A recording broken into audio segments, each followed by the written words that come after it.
Thank you, Galen Roshi. It's wonderful to be here again.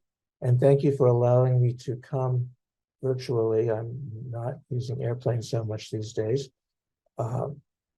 It's a pleasure to be back, though, at Houston Zen Center. And I'm going to talk today about a great teacher in our lineage, Hongshe Zhongshui, in the 1100s, 1091 to 1157. There won't be a test, but I'm going to talk from this book I did and translated, Cultivating the Empty Field, with some excerpts of some of the major teachings of Hongshe. So he's a very important teacher in our Soto lineage in Chinese Caodong. And he uses nature imagery a lot. His is very poetic. And so I'll be reading some excerpts and then commenting on them. And I'm looking forward to some discussion and question and answer afterwards. Hongshe was very influential on for the teachings of Dogen. And in my studies of where Dogen came from, including the Soto lineage in China and the koan texts from China and also major sutras, I've found that there's this really strong coherence and cohesion throughout the Soto lineage. So back to the founder of Caodong or Soto in China, Dongshan, in the 800s, and actually before him to Shudo. I don't know if you chant the harmony of difference and sameness or Sando Kai there, but anyway, there's this connection that goes from Dongshan to Dogen and through Hongshe, very much so. So he's a very important teacher for us. And his teachings are, well, very much connected with nature, connected with the peacefulness of Zazen. So his teaching has sometimes been called silent illumination or serene illumination, really basically the same as Dogen's Shikantaza or Zazen. There's a great holographic quality to his teachings. So I could read any of a group of teachings from Cultivating the Empty Field, and they all kind of reflect each other. But I'm going to focus on some particular focuses of his teaching.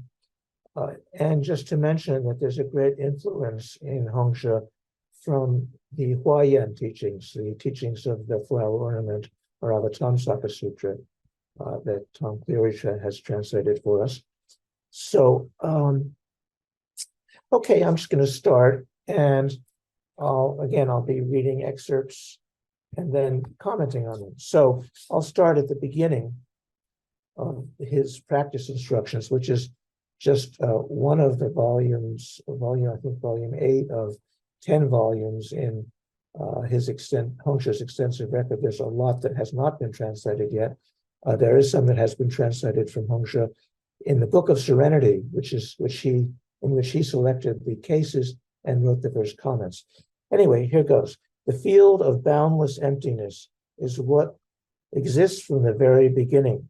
You must purify, cure, grind down, or brush away all the tendencies you have fabricated into apparent habits. Then you can reside in the clear circle of brightness.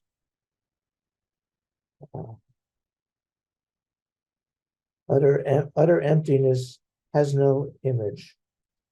Upright independence does not rely on anything. Just expand and illuminate the original truth, unconcerned by external conditions.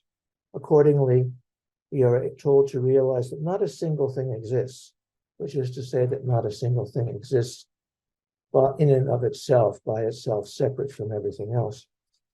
In this field, birth and death do not appear. The deep source, transparent down to the bottom, can radiantly shine and can respond unencumbered to each speck of dust without becoming its partner. The subtlety of seeing and hearing transcends mere colors and sounds.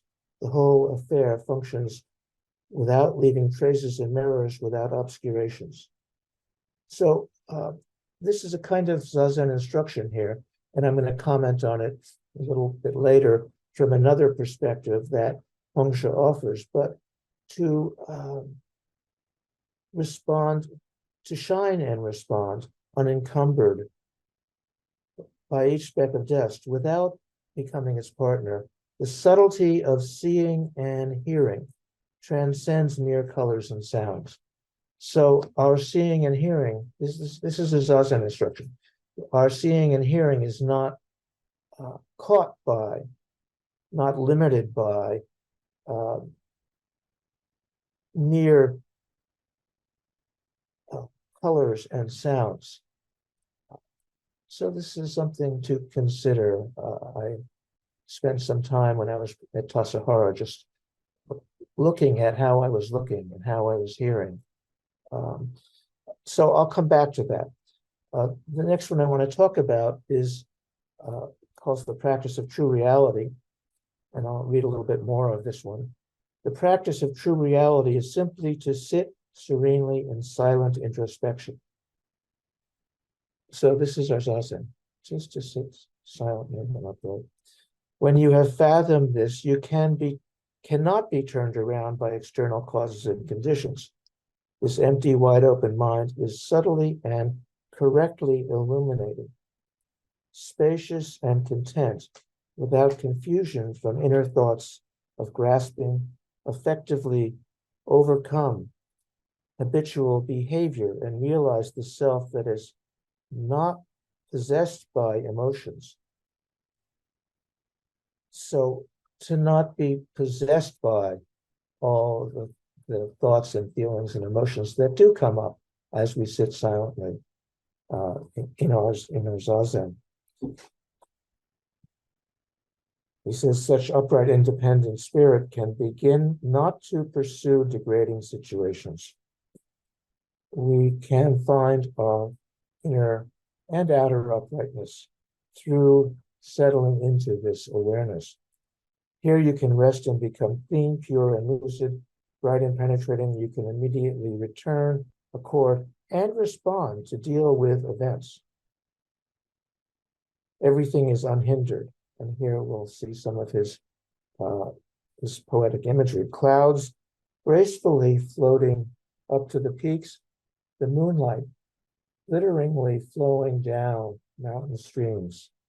The entire place is brightly illuminated and spiritually transformed, totally unobstructed and clearly manifesting responsive interaction, like box and lid fitting or arrow points meeting. So the point of Hongsha's teaching here is that in our sustained upright sitting, whether you call it Zazen or Shikantaza or serene illumination, just to be paying attention and not be caught by the thoughts and feelings that, of course, are flowing through our mind sense. So these are just objects like the sights and sounds, not to be caught by them. How do we settle into just this presence? This is Hongsha's teaching. This is really the teaching of the whole Soto lineage and the practice of the whole Soto lineage. So not to be caught by, not to believe everything you think, not to be caught by all your feelings, to come back to uprightness, to come back to just presencing, to be present in this situation. But also, as Hongsha says, we can return and respond to deal with events. So this is, in a sense, this is advanced practice, and in a sense, this is our beginner's mind practice. When we have some sense, some glimpse of this bright field, as Hongsha calls it, we can, coming from that, respond to all of the situations in our life and in our world. Doesn't mean we can fix things necessarily, but we can respond. We can listen and hear without being caught by the sense objects or the mind objects, and respond from this place of clarity. So another, excuse me, another major teaching of Hongzhi's and throughout Soto Zen is about the Buddha work. So again, I'm looking forward to your questions and our discussion, but I'm going to continue reading a few more of these. The empty field cannot be cultivated or proven. So we sometimes think that we can improve our Zazen or verify our Zazen with modern science or something like that. The empty field cannot be cultivated or proven. From the beginning, it is altogether complete, undefiled, clear down to the bottom, where everything is correct and totally sufficient. Attain the pure eye that illuminates thoroughly. Fulfilling liberation, awakening involves enacting this. Stability develops from practicing it. Birth and death originally have no root or stem. Appearing and disappearing originally have no defining signs or traces. The primal light, empty and collective, and effective, it's also collective, but it's effective, illumines the head top. The primal wisdom, silent but also glorious, responds to conditions. So our silent sitting is not kind of numb and uncaring and unaware of what's going on around us. We do respond to conditions. Then Hongzhi says, when you reach the truth without middle or edge, cutting off before and after, then you realize one wholeness. And I'll just say about this, my first Zazen instruction with my first teacher on the Upper West Side in New York City, what I felt in the first Zazen period was this sense of wholeness that, along with everything else, all the problems in our own lives and in the world, there's this sense of wholeness that is available in Zazen. So I would guess that you know this because you're here. And then how do we take care of this? Anyway, continuing with what Hongzhi says, everywhere sense faculties and objects both just happen. The one who sticks out his broad, long tongue, that's Buddha, the phrase for Buddha, transmits the inexhaustible lamp, radiates the great light, and performs the great Buddha work. So this is our practice to perform the great Buddha work. From the first, not borrowing from others, one atom from outside the dharma. Clearly, this affair occurs within your own house, within your own body and mind, on your own seat. This is the Buddha work. How do we take care of the Buddha work? This is the basic question in Zen. How do we take care of the Buddha work? So we are all doing this bodhisattva practice, working for Buddha, working for wholeness, working for this light, this primal light that is everywhere. So I want to skip to another passage here. There's a lot that I can read from Hongzhi, so we'll see how this goes. There's 56 different little teachings in these practice instructions that I translated, and I gave each one a name. This one I called Graciously Share Yourself.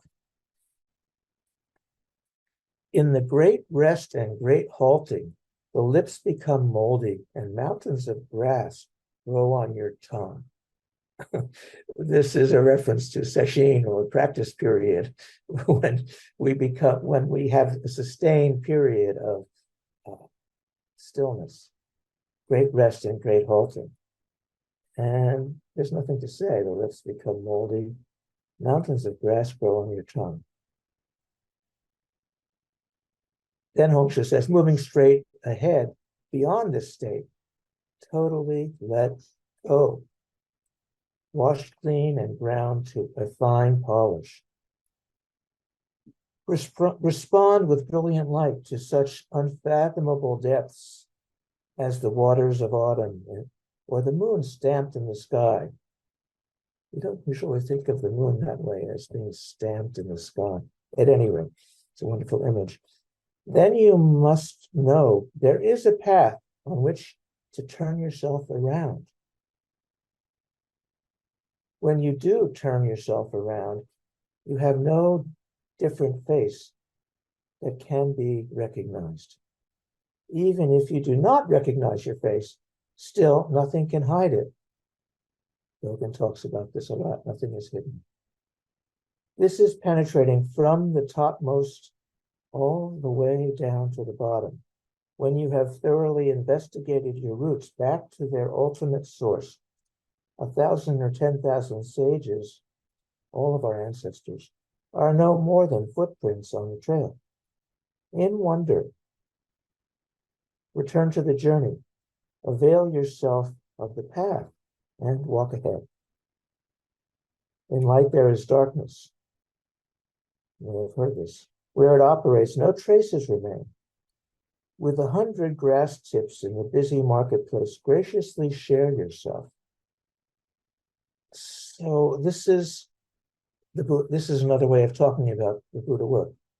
In the busy marketplace, in the world, in your life, with all the people you interact with, and all the situations you interact with, in this troubled world, graciously share yourself. Wide open and accessible, walking along, casually mount the sounds and straddle the colors while you transcend listening and surpass watching. Perfectly unifying in this manner is simply a Zen practitioner's appropriate activity. So this goes back to the first Zazen instruction I was talking about. But this is sort of the other way around. And I would say that they are both part of each other. So again, before I was talking about Hongsha saying, find it.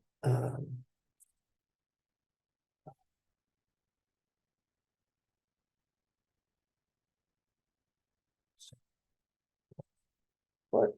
Okay. Yeah.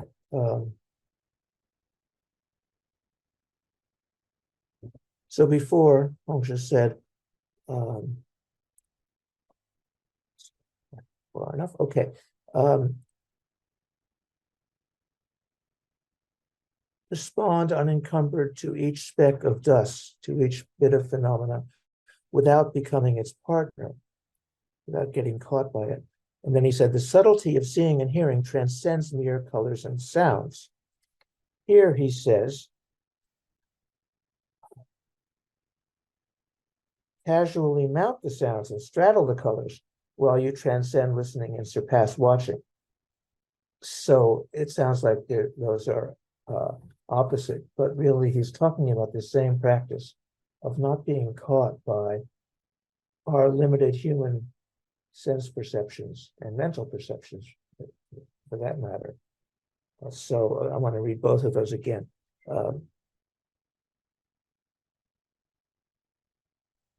The subtlety of seeing and hearing transcends mere colors and sounds. And then casually mount the sounds and straddle the colors while you transcend listening and surpass watching. So part of our practice is to become aware of how we are aware, to see the realm of limited human perception of, as was chanted earlier in the Heart Sutra, sight, sound, smells, taste, touch, and thoughts, mind objects. This is one of the brilliant awarenesses of Buddhism, that our thoughts are like sounds and like colors, and we don't have to be caught by them. We let them come and we let them go. As Uchiyama Roshi said, while you are sitting, of course, your stomach continues to secrete digestive juices and your brain continues to secrete thoughts. So we don't have to be caught. We don't have to believe everything we think. It doesn't mean to not pay attention to sight, sound, smell, taste, touch objects of mind, but don't be caught by them. So one of the great teachings of Dogen and Hongzhi is to go to realize the limitations of human awareness, to see beyond that. Dogen talks about the Green Mountains walking, and that we don't know our own walking until we see the Green Mountains walking. I imagine you don't have mountains in Houston. We don't in Chicago either, but I've practiced in the mountains, as Galen has, to not be caught. Here we have prairies and lakes. I guess you have a big gulf there anyway.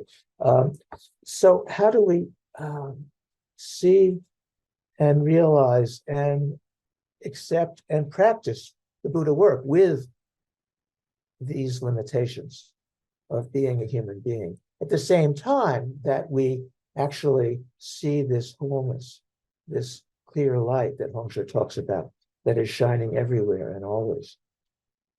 So, and the integration of those is the teaching and practice and philosophy of Soto Zen. How do we integrate this taste of the ultimate or universal awareness that we all gain through sustained Zazen with the particular phenomenal situations that are all around us?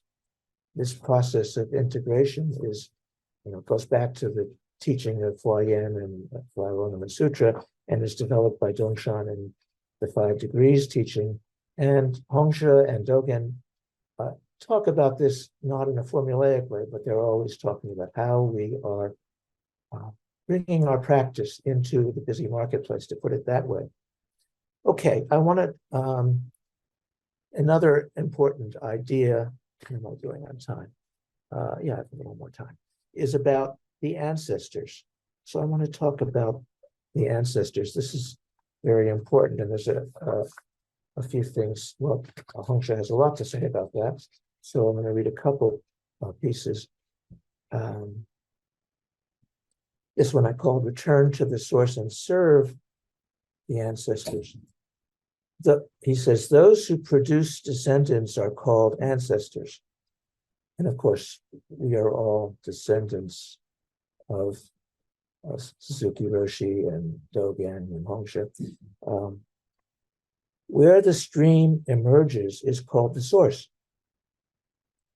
After with beholding the source and recognizing the ancestors, before your awareness can disperse, be steadfast. Do not follow birth and death or past conditioning. This thing about where the stream emerges, when I was living at Tassajara, I once walked up a side creek of the Tassajara Creek, trying to get to the source. Didn't quite get there, but I did sit by the side of the stream and was aware that there must be a source back there. And we can do that with our thoughts and feelings and perceptions as well. Where do they emerge? I did once, when I was camped out in the mountains in Colorado, go all the way back to found a source of a stream, of a spring, coming up from underground in those mountains. Anyway, be steadfast, do not follow birth and death or past conditioning. If you do not succumb, then all beings will show the whole picture. Dharma gates are everywhere, they're boundless.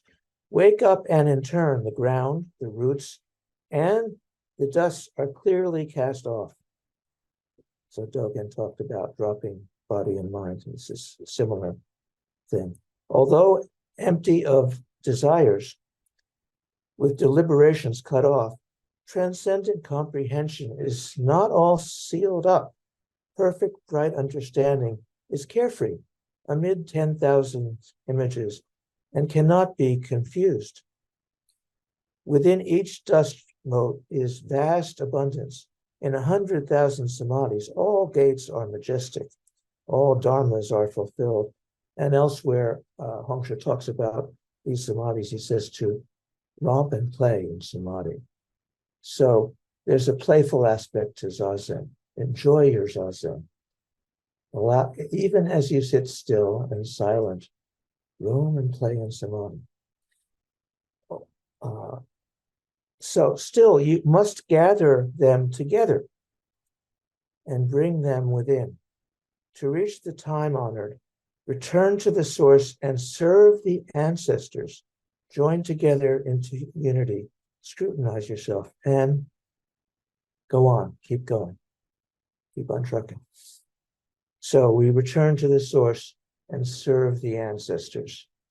And, we have lots of ancestors. We have a lineage that goes through Tenshin Roshi to Suzuki Roshi to all those Japanese ancestors. I don't know if you ever chant all the ancestors' names back to Dogen and Hongsha. Well, Hongsha is actually an uncle, kind of, but he's part of our lineage.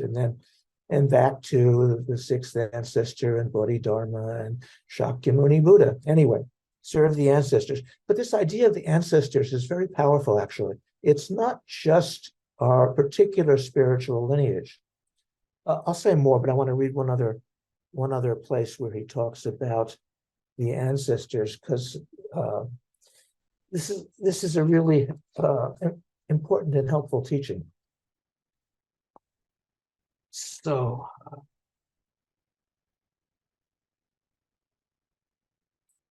maybe my lips were going holding. Anyway, all beings are your ancestors. Fully appreciate the emptiness of all dharmas.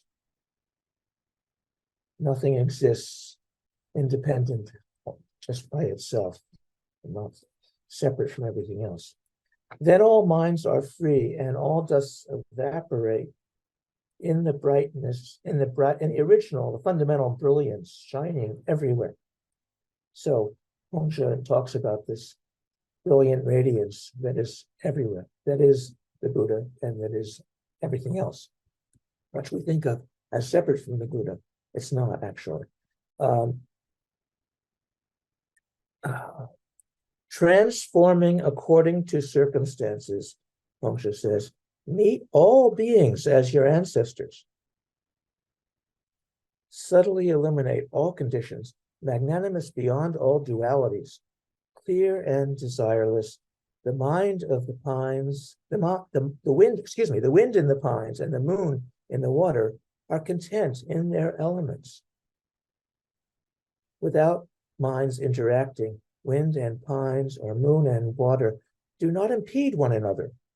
Essentially, you exist inside emptiness and have the capacity to respond outwardly without being annoyed, like spring blossoming, like a mirror reflecting forms. Amid all the noise, spontaneously emerge from the single ground. So again, this idea of the ancestors, Hongsha says all beings are your ancestors. Everyone we see and all beings we see, even the ones we imagine, are not as intelligent as us. Of course, we know now through science that there are many intelligent beings besides humans, like octopuses, which are really amazingly intelligent, unfortunately, a short lifespan, and like forests themselves, which have this mycorrhizal network underneath, and they're communicating, trees are communicating with each other. A forest is an intelligent, sentient being with awareness and communication and able to respond to harm and to situations, and trees share nutrition and awareness with each other. Anyway, all beings are your ancestors, Hongsha says. This is a powerful idea. So I was talking about the lineage of Zen ancestors, which we revere. These are the beings, men and women, actually, in each generation who kept alive this practice so that we can be doing it now, here in, 2023? Anyway, here we are, thanks to all these Zen ancestors, but there's also other kinds of ancestors that we should appreciate. There are our genetic ancestors. So I don't know how many of you might know something about any of your great grandparents. When I ask that in a group, sometimes, half the people raise their hands. But even if you don't know anything about them, you probably, and people in our culture probably believe that we have something to do with them. So we have this long genetic ancestry, but we also have cultural and social ancestors. So whatever creative mode you're involved in, if you like music, if you like literature, if you, whatever, if you like art, there are lineages of ancestors that are part of your appreciation of music, whatever genre of music that is. There are lineages of ancestors that are part of whatever literature we appreciate, whatever writing we appreciate. There are lineages of ancestors that are part of whatever art we appreciate. So just like Dogen did not spring forth with just separately from his Soto lineage and from Buddhism as a whole, Van Gogh didn't come from nowhere. he had ancestors. So this idea of the ancestors is important. I don't know how much time there is. I could share one or two more readings from Hongzhen.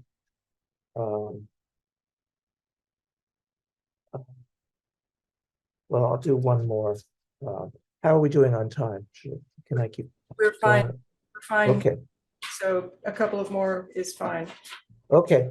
You can't hear us laughing at the appropriate times, but we are laughing. Okay. Me too.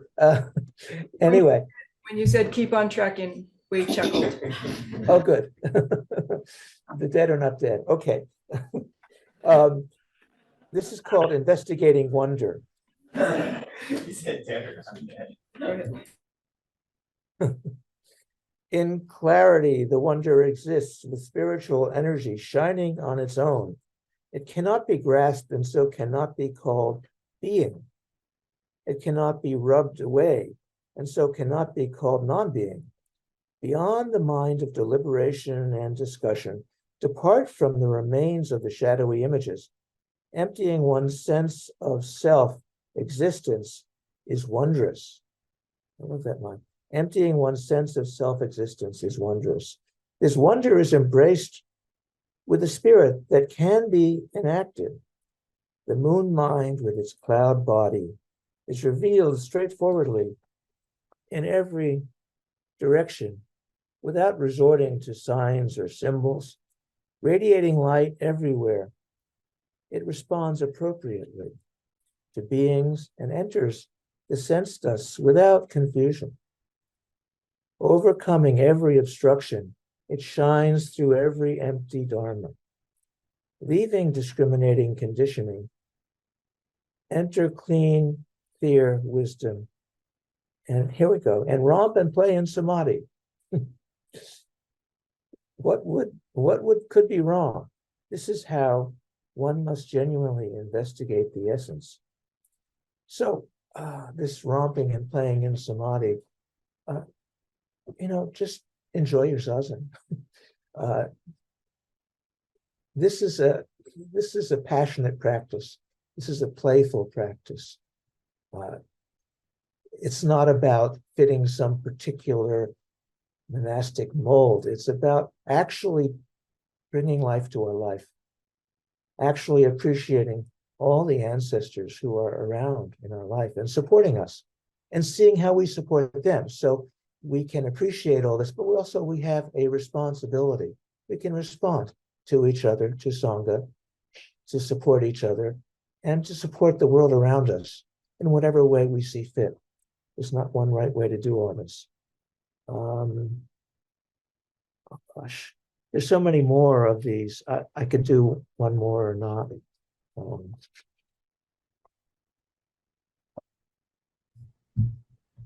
Do one more.